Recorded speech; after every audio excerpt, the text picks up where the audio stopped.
Good morning, everybody. Welcome back to the channel. I am Amalgamash, and I have a ton of just smaller topics that I wanted to talk about, little things here and there that I wanted to give their own videos, but as my workload piles up, I realize it might be better just to sit back and do something more casual, more, hi, how have you been lately? Here are some things that I would love for you to check out. I think you might enjoy them. Type of video. So that's what this is. So we'll just casually begin by toasting and drinking a little bit of coffee, just to set the pace and the tone. And also I'd like to show off my new ventriloquist skills. That ought to do it. So one of the things that I wanted to share is, boom, this is something that I've actually needed to share for some time. This is One Man Indie. This guy is a powerhouse of energy, going through and playing games as well as deep diving into game engines. Already my kind of guy, but this guy goes an extra step, and also, besides being a content creator, does interviews with game developers. One Man Indie has interviewed the RPG paper maker developer herself, Wano, which was an awesome interview and definitely worth a listen. And he's interviewed me, which is something that I wanted to draw attention to on this channel before it happened, but I failed to do that, so I'm really sorry. But if you would love to hear a podcast-style interview where we talk about all kinds of stuff, come on over here and look for the interview with Amalgamash. And while you're here, check out all kinds of awesome things on here, including retro old games. There we go. NES November. I knew it. And this guy gets into development, like I said, different facets of it. There's a video on generating some AI art, Artbot Roulette, basically. Checking out, as I said, different game engines. Right now, he is hooked on RPG in a Box, making devlog videos, exploring the capabilities and trying to get through things like scripting. This stuff is always educational for me because it's always fun to see what is somebody else's perspective when they are trying to compartmentalize all this information that gets presented to them all at once. What is their approach to fishing their way through and dealing with how to operate these fantastic, complex tools. So, and there's a bunch of other stuff on here as well. I just really encourage you to check out One Man Indie. Super, super awesome guy. Also sponsored a couple of tools for the channel, which I will be interviewing, I'll be interviewing the tools. Yes, which I will be reviewing and kind of unpacking and making tutorials for. And that was all of the tools contained in the Code Manu and Cronbit's game dev bundle on itch. That was a bit pricey, so I have a lot of appreciation for One Man Indie for sponsoring that for me and sending that to me. We'll be doing some giveaways on the channel related to those tools because I also got Steam keys for them, so please look forward to more giveaways. Speaking of giveaways, the first person in the comments below to comment the word dragon will receive a free key to Dungeons of Mysteria, Grindalf's procedural dungeon crawler. Grindalf's difficult procedural dungeon crawler. Grindalf's brutal, punishing procedural dungeon crawler that will make you cry and suck on your thumb like a toddler. Am I selling the game? I don't think I'm selling the game. You can look at my playthroughs to understand exactly why it is I call it brutal and challenging. It could just be that it's brutal and challenging to me, but the point still sticks. Anyway, first person to comment that will get a key and they can redeem it and have the game for free. It is a really nice game. So that's just one example. I've got more of those to give away too, but we'll save those for future videos. Forlorn Alex is creating Forlorn Memories, a story-rich steampunk fantasy retro-inspired JRPG with life and dating sim elements where choices matter. I've been following this for quite some time. I have one or two videos from way back talking about the different things that were revealed through the Forlorn Memories Twitter This game is significant because 99.9% of it is made just by one person, and that's Alex. And the reason that I would love to help this thing get as much exposure as possible, I mean, my channel is smaller than Alex's Twitter, but anything that I can do to help get more attention to it, I will do, is because Alex is one of the kindest developers and somebody I actually really admire and respect a lot in terms of how he communicates with other people, regardless of what kind of communication is being directed at him, whether it's a complaint, a suggestion, friendly banter, or just positive commentary. Alex responds to all of it in a very kind, considerate way. I don't know why we can't all be exactly like that. It's something that I put up high on a pedestal, and I would like to be that way as well. But anyways, Alex works really, really, really hard on this project, and I can't tell you a tenth about it as well as the Twitter can, so we're just going to go to Alex's Twitter and look at it that way. Here he is, disabled/ill-dev, who develops the upcoming steampunk and fantasy RPG Forlorn Memories. You can see from the headline here, it's going to be available on Steam and itch.io, as well as Nintendo Switch, PlayStation, and Xbox. I know that Alex wants to basically give this game away. He's made it so accessible, or at least that's the plan. Obviously, for these platforms, there may be fees involved for things like if you have to acquire them on the eShop or that platform's version of the eShop, but who knows? They might be free there as well. I don't know, but I know that he's not looking to charge heaps of money, and soon, from what I show you, that's going to come as a surprise to you. This game will include exploration, harvesting, crafting, fighting, the adoption of pets, the taming of spirits, and romance. I love all this stuff, and I know that there's going to be farming elements in it as well. So we will scroll down and take a look at why this is a big deal. Here is whom I have called Gigachad Squall. This is Lihan, Inquisitor of Sevetanopol. And to the left, you can see 8 characters more that are going to be in the game that are all romanceable. There's a lot more, so let's continue looking at stuff. Here's a clip of the characters swimming. I'm actually a patron of Alex's on Patreon, and there are some exclusive updates there as well, so I encourage you to check out the Patreon and see if that's something that you might be interested in following. But I think that Patreon billing has been put on hold for now because of the Kickstarter, so just something else to consider. It's just more evidence that Alex has a ton of integrity and does not want to get any more money out of people just for the sake of getting money, but rather is just looking for support purely for the project and no more than what people are willing to give. Here is a screenshot of us rescuing a bug. We received Quinic Tarantula and running through this beautiful environment. This was all made by one person, one single person making the animations, the graphics, the environment, the models, the art. Some of the art was outsourced. I hear some of the 2D art, and of course there are things like voice actors, but the vast majority of what you see is one person, and that is why I feel the need to make sure this gets shared and pushed, because this is inspirational. It means one person can make this stuff. One person can design stuff like this. And this environment's beautiful. The Twitter compression for the video is not doing the content any justice, but if you can see through that compression and see just the little elements and how beautiful the world is put together and how awesome everybody looks on the world. And you'll notice also that these are like sort of chibi-ish 3D models, whereas earlier when you saw Lihan, he was very serious looking.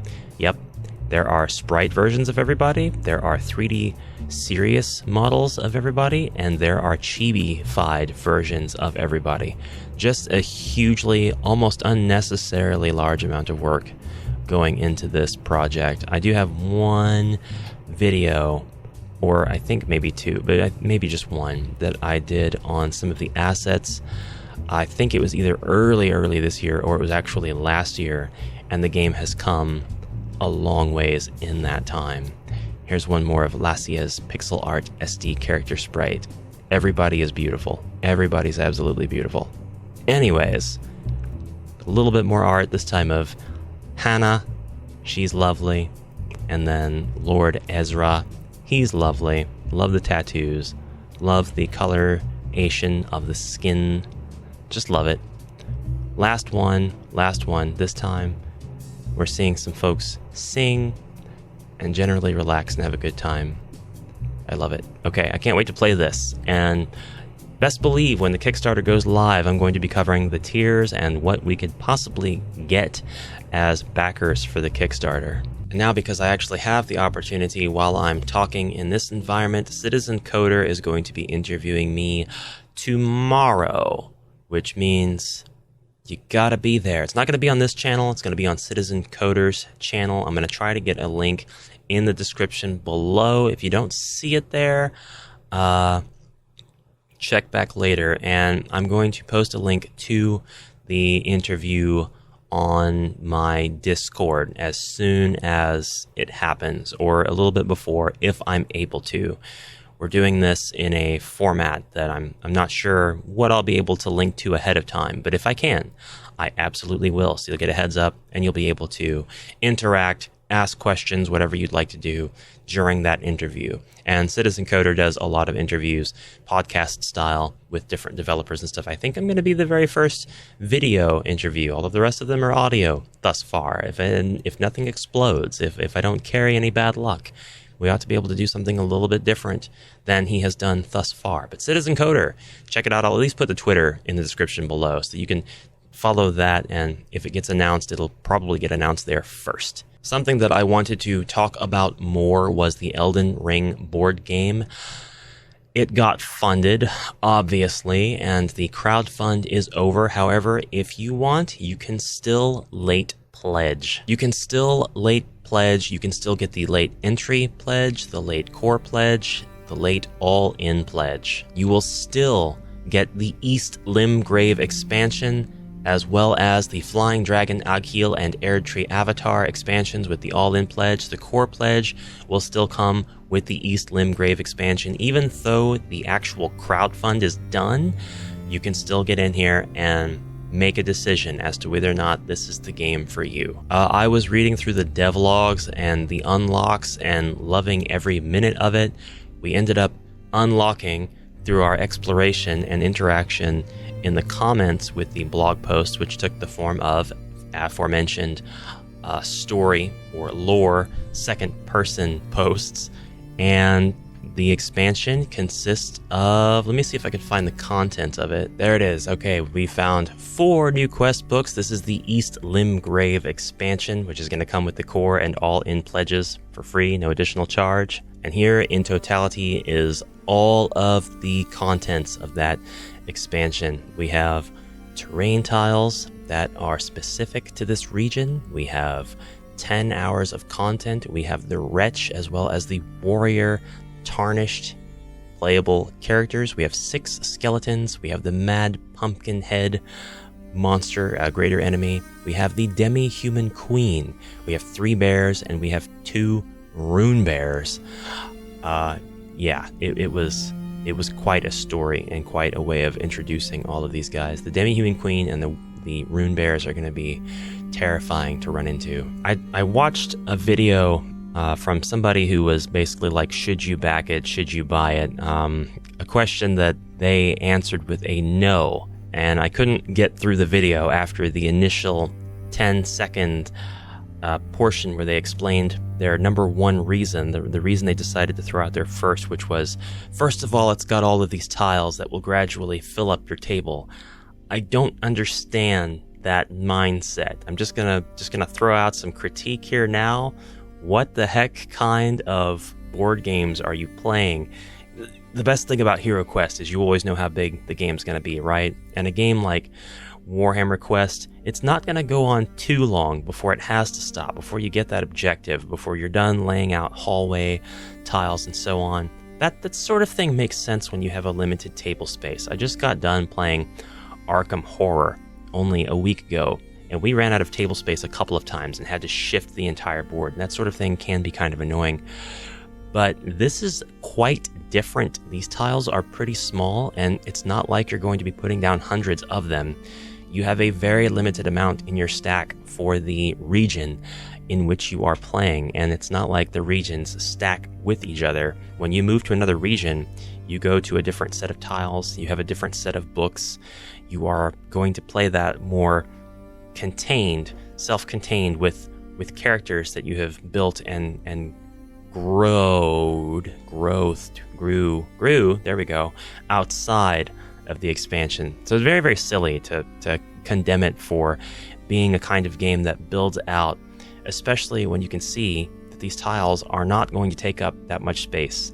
The only possibility that I can see that particular critique being remotely valid is if one player decides to go rogue and head out one direction while another player goes the other direction, and your entire pile of tiles is just going in one line. But I mean, at that point, I mean, you might die before you draw all the tiles. I don't know. I just don't see it. I don't see the problem with that. But anyways, the price point might be the thing that turns people off. The post or late pledges is now turned into a pre-order, so definitely pre-order it if you're the type who likes to pre-order. I've got my pledge in. I'm very, very happy with what I'm going to get. Very happy with the contents that I've seen. I'm going to be very happy playing the game too.